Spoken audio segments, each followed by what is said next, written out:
it's Elisa with WTI, and today I want to talk to you about my alternative sweetener I've been using for over 2 years. Why did I choose to use this? My husband comes from diabetic parents, so I'm trying to avoid him from having pre-diabetes with so much sugary items. So I decided to get this to give it a try, and I love it.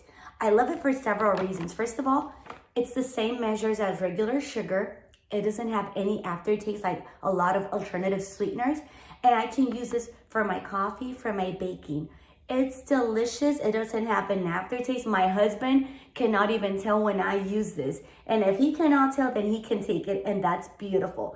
I love it, and I also want to take care of my family, avoiding all those sugar spikes. So if you are looking for something that would spike your sugar that's delicious and will give you a little bit of sweetness in your life, go for this. And that is just my point of view.